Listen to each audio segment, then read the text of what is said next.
In the heart of Ika, a quiet village nestled under the shade of towering trees, lived an old man named Baba Jimo.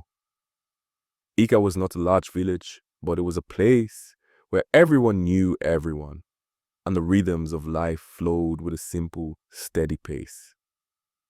Children ran through dirt paths chasing chickens, women gathered by the well, and the sound of goats bleating could always be heard in the background.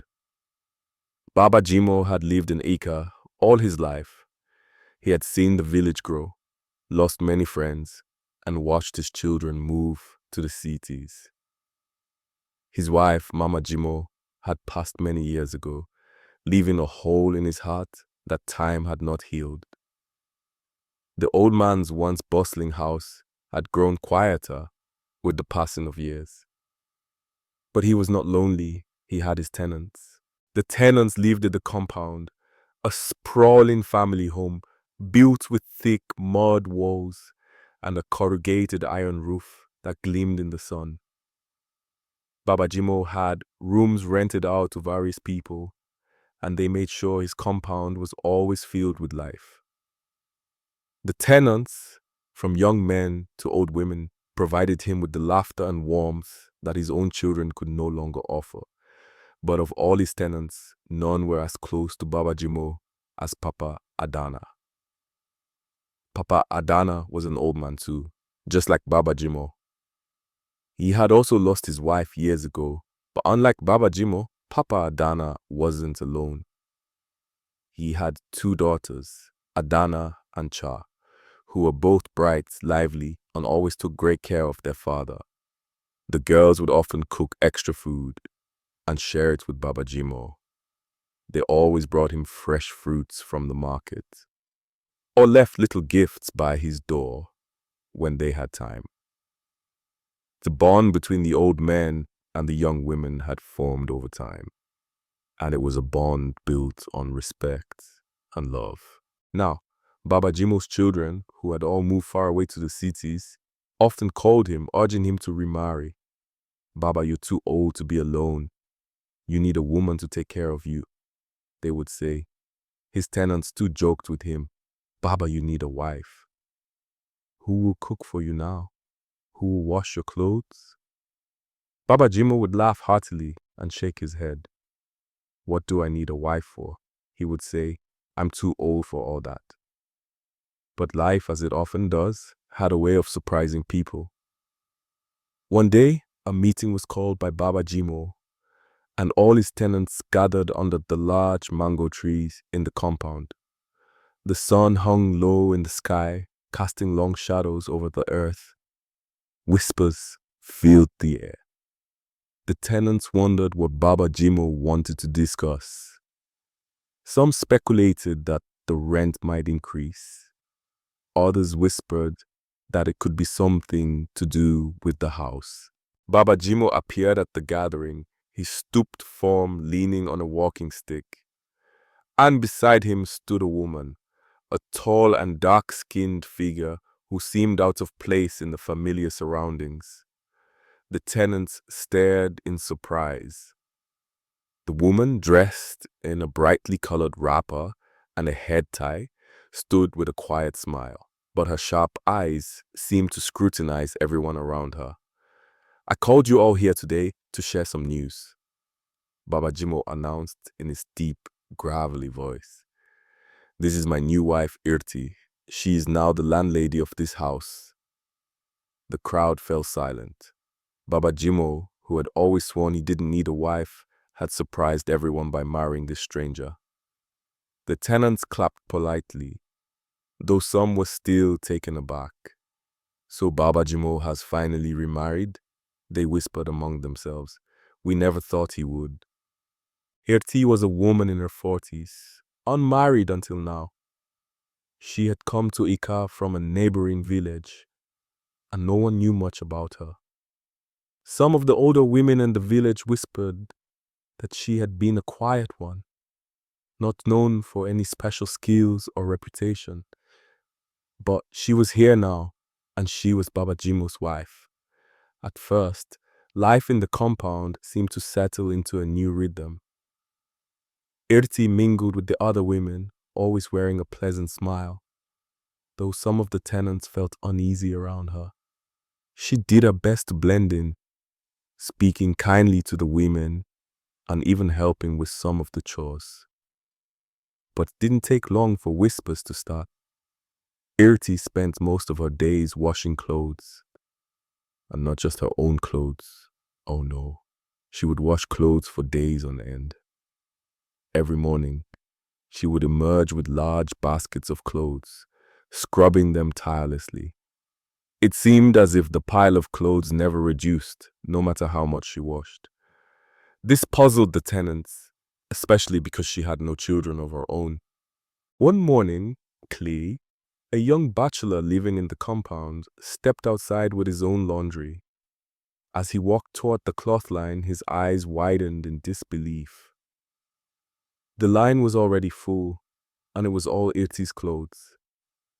He frowned, walked over to her door, and knocked. Irti, he said, I can't spread my clothes because your line is already full.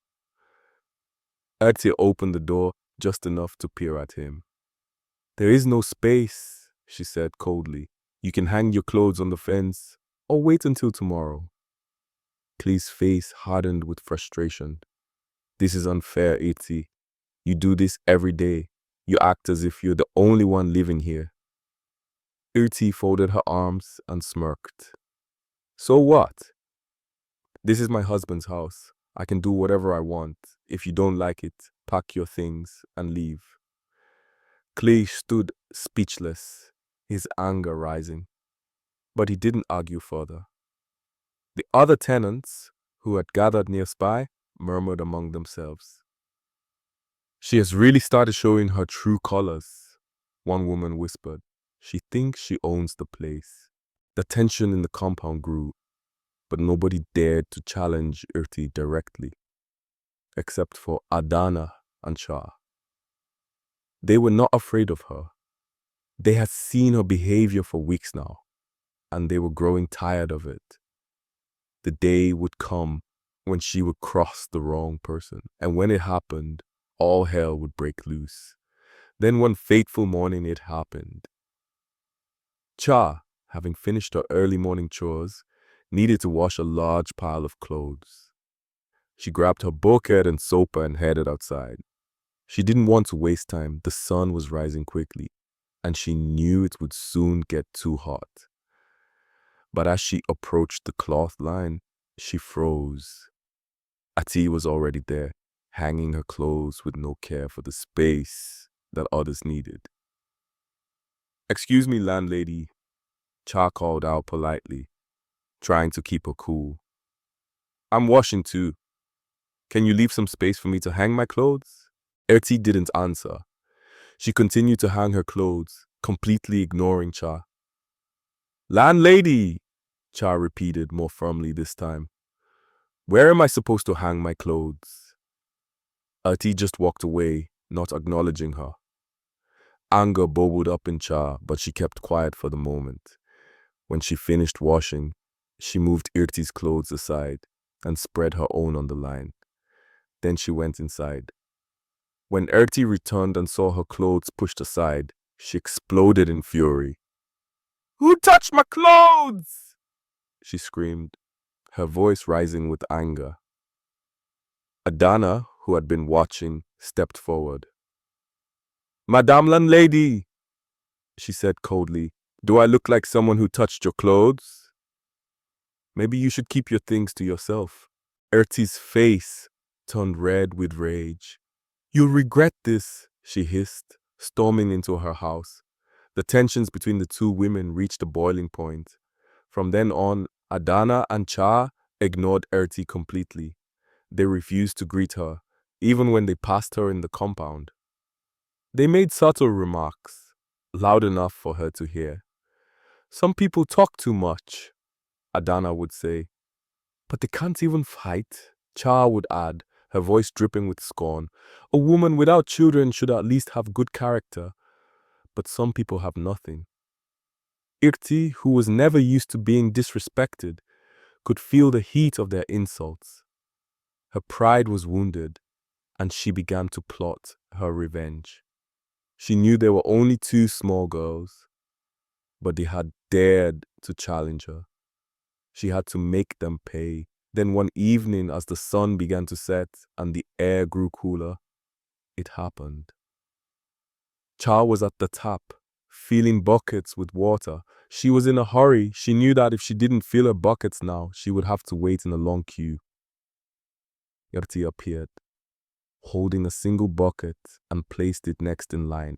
Adana, who had been waiting for her turn, stepped forward and blocked her path. "Wait your turn, Irti," she said firmly. Irti's face darkened. "I'm an elder. I should not have to wait behind you." Adana stood her ground. "We all wait for our turn here." The tension crackled in the air. The other tenants stopped what they were doing, watching the confrontation unfold.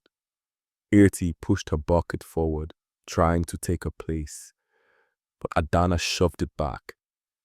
In the ensuing struggle, Irti's bucket slipped from her hands and shattered on the ground. Without warning, Irti slapped Adana across the face. The sound of the slap echoed through the compound. Adana staggered back, holding her cheek, and before anyone could react, she shoved Irti hard. Irti stumbled, but didn't fall. Then Cha, who had been watching, ran forward, her voice sharp as she stared down Irti. "You are nothing! You think you can act like our mother? You're just a barren woman who had to wait for an old man to marry her." The insult cut deep. Irti's face turned pale with humiliation. She opened her mouth to speak, but no words came out. As she retreated into her house, her mind was consumed with anger. She had to get back at them, and she would. That night, a dark plan began to form in her mind. But what Irti didn't know was that her actions were about to lead to tragedy.